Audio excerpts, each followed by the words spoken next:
Welcome to the Teenage Mutant Fight Club podcast. Yes. Get ready for a thrilling journey into the extraordinary world of flash fiction. Oh, yeah. This week, we're diving into two wild tales Okay. of teen heroes and underdog outcasts. Okay. Stories packed with action, Uh-huh. wonder, and characters you won't soon forget. I like it already. Forget feeling overwhelmed. We're extracting the coolest, most surprising nuggets just for you. Okay. Sounds good. Our first journey takes us through the spectrum, introducing us to Elias, an autistic artist, whose fantastical paintings aren't just beautiful. Right. They're portals to other worlds. Portals. I love it. We'll explore how Elias uses his art as a way to navigate a world that often feels overwhelming, finding order and control in the vibrant colors on his canvas. Okay, let's unpack this flash fiction story. Yeah. We meet Elias. Uh-huh. And you quickly realize his art is more than just a pastime. Right. It's his unique way of bringing order to a world that often bombards his senses. What stood out to you about his initial portrayal? Well, what's compelling is how the narrative immediately connects his internal experience with his artistic expression. Yeah. The description of him translating the world's chaotic symphony into the ordered language of color and form Right. isn't just poetic. It suggests a fundamental need for control and understanding Oh, wow. that his art fulfills. Uh-huh. It makes you wonder about how different sensory processing might shake one's creative output. It gets even more intriguing when he literally steps through his canvases. Oh, wow. Imagine the sensation. I can't even... One moment you're in your room, Yeah. the next you're immersed in a pulsating emerald forest or a crystalline ocean. Whoa. The flash fiction story hints at a sense of liberation in these painted realms, Okay. a clarity his senses don't find in the everyday world. What do you think the author is conveying by having these worlds feel so harmonious for him? Well, I think it suggests that the worlds Elias creates aren't just escapes, but rather environments tailored to his specific sensory needs. Right. The heady sweetness, or the liquid rainbows, Yeah. imply a heightened yet manageable sensory experience, contrasting sharply with the often overwhelming nature of reality for someone with autism. Oh, interesting. It raises questions about the potential for personalized environments, real or imagined, to be more supportive and enriching for neurodivergent individuals. But this extraordinary ability doesn't stay secret for long. Oh. The flash fiction story introduces conflict. Okay. When others see Elias's art as a resource to be exploited, not as a personal expression or a refuge. Oh, no. These shadowy figures shadowy figures. want to use his talent for their own gain. Okay. What does this external threat tell us about how society often values and sometimes devalues unique abilities? Well, it highlights a recurring tension. Yeah. The individual versus the collective, Yeah. and the commodification of talent. Elias's art, so deeply personal and integral to his well-being, is immediately seen by others in terms of its potential utility. Yeah. It's a stark reminder of how easily intrinsic value can be overlooked in favor of extrinsic gain, Wow. and the vulnerability that can come with possessing a rare and powerful ability. His escape leads him to encounter a group of neurodivergent outcasts. Okay. It's not just about fleeing from danger, but also about searching for connection, for understanding. Right. What's significant about how the flash fiction story portrays this initial meeting in the shadowed alley, that description of their shared communication as a symphony of unspoken understanding, a language woven from shared glances and comfortable silences, Wow. is particularly evocative. That's a key moment. Yeah. It suggests that belonging isn't always about explicit verbal communication, but can be found in shared experiences and a mutual acceptance of different ways of being. Right. The sensory details, the snatch of music that sounded like the conversation of whales and the laughter of stars, act as a kind of homing beacon, Right.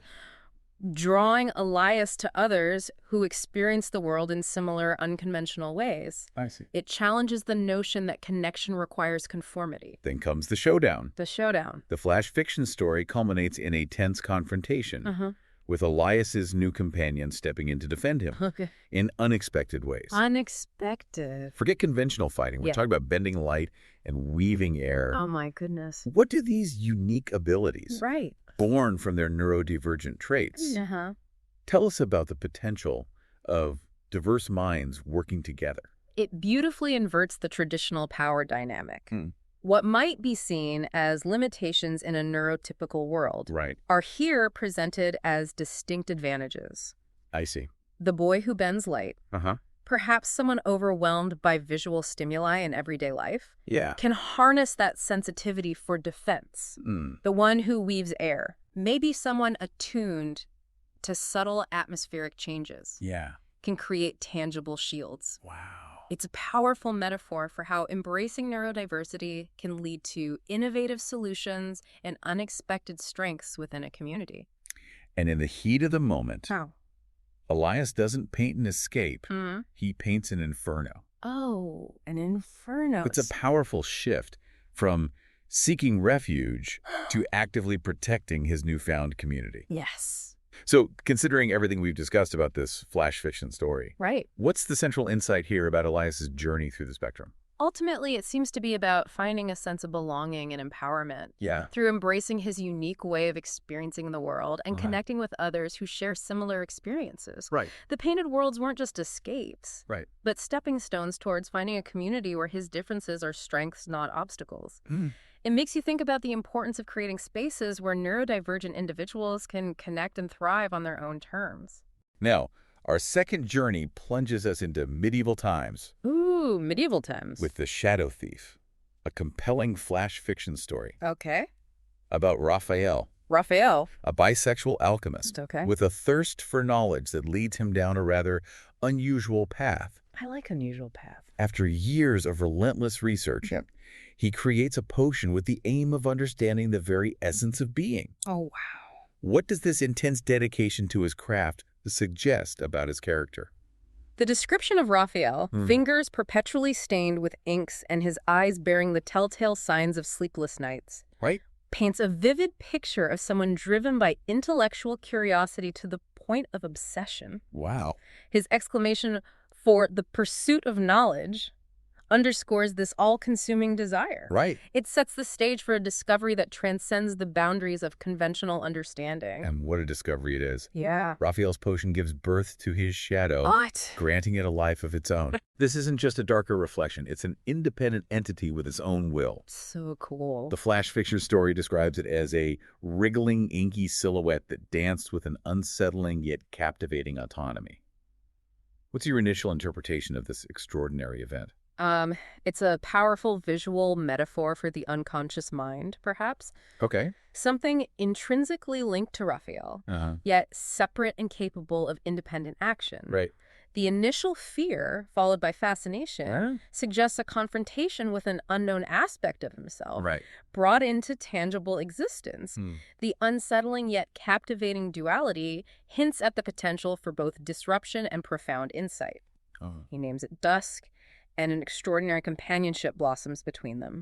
Dusk, unbound by the physical realm, can slip through walls, gather secrets, Ooh, secrets. and bring back knowledge unavailable to Raphael. Interesting. How does Dusk's unique perspective shape Raphael's world and his work? The flash fiction story highlights how Raphael's alchemy reaches new heights, Oh, wow. and how their interactions, from painting to singing, become a bizarrely beautiful collaboration. Very cool. What's the most surprising aspect of this unusual partnership? I think the most striking element is how Dusk's non-corporeal existence offers Raphael a completely different lens through which to perceive and interact with the world. It's not just about gathering information. It's about a fundamental shift in perspective, influencing his creativity and understanding in ways he couldn't have imagined. Wow. It makes you consider how our limitations sometimes restrict our insights, and how engaging with radically different viewpoints can unlock new possibilities. But such an unusual bond doesn't go unnoticed in the rigid social structure of the medieval court. Right. We see how the king's initial patronage turns to suspicion, Okay. fueled by the courtiers' fear of the unconventional and their accusations of witchcraft. Oh, no. What does this reaction reveal about societal attitudes towards the unknown and those who deviate from the norm? It underscores the historical tendency for societies to fear and ostracize what they don't understand. Right. Raphael's groundbreaking discovery, rather than being celebrated as a scientific marvel, is immediately interpreted through a lens of superstition and threat to the established order. Oh, interesting. It highlights the conflict between innovation and tradition and the personal cost of challenging societal norms. Facing this hostility, Raphael and Dusk are forced to flee. Okay. And find refuge in a forest cottage with a mysterious old woman. Okay. Her reaction to Dusk is pivotal. Instead of fear, she shows a profound understanding, calling Dusk an echo of the soul made manifest. Wow. And recognizing its inherent loneliness. Right. What significance does her acceptance hold for Raphael and Dusk? The old woman acts as a catalyst for a shift in their understanding of Dusk's existence. Her words validate their unique bond and reframe Dusk not as a monstrous anomaly, but as an integral part of Raphael's being. It offers them a sense of acceptance and belonging that they were denied by the court, emphasizing the importance of finding understanding and empathy in unexpected places. In this new, secluded setting, Raphael's alchemy evolves. Okay. Dusk becomes an active participant in his work, not as a spy, but as a helper, aiding the villagers with finding remedies and assisting in his concoctions. Oh, cool. It's a significant transformation in their purpose, isn't it? Absolutely. Their abilities, once a source of fear and suspicion, are now channeled towards healing and benefiting the community. Right. It demonstrates that even something initially perceived as strange or even threatening can be used for good, depending on the context and the intentions behind it. It speaks to the potential for redemption and the societal value of embracing diverse talents. Finally, the flash fiction story takes an unexpected turn, bringing Raphael and Dusk back into the king's orbit, plagued by an incurable ailment. The king implores Raphael for help. What motivates Raphael's return? Perhaps a sense of duty? Or maybe an opportunity to prove his worth. And it's Dusk's unique perspective that proves crucial in diagnosing the ailment. Oh, wow. What's the ultimate resolution of this return? And what does it suggest about the lasting impact of their journey? Their return signifies a potential shift in the king's perception, albeit born out of desperation. Dusk's ability to perceive what others cannot ultimately leads to a lessening of the king's suffering. While the flash fiction story doesn't necessarily depict a complete reversal of the court's prejudices, it does suggest a grudging acknowledgement of Raphael and Dusk's value. It implies that even in the face of entrenched beliefs, demonstrable positive impact can lead to a degree of acceptance. And that sometimes unconventional perspectives hold the key to solving seemingly insurmountable problems. So what do these two incredible flash fiction stories, these two separate journeys, tell us? In Through the Spectrum, we see how embracing neurodiversity can unlock extraordinary abilities and lead to finding belonging in unexpected communities. Oh, wow. It makes you wonder, doesn't it? About the hidden talents and perspectives that might be overlooked around us every day. It certainly does. Through the Spectrum compellingly illustrates how what society often labels as different can be a source of unique strength and connection when understood and embraced. It highlights the importance of fostering inclusive environments where individuals can find their tribe and their potential. And in The Shadow Thief, we witness the transformative power of seeing the world from a different perspective. Quite literally.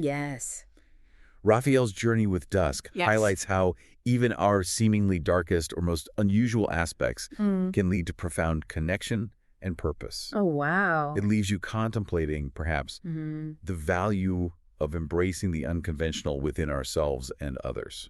The Shadow Thief serves as a potent reminder that our perceived flaws or differences can be the very things that lead to growth, innovation, and meaningful relationships. It encourages us to look beyond surface appearances and appreciate the unique insights that come from embracing alternative viewpoints, even those that might initially seem unsettling. These aren't just fantastical tales.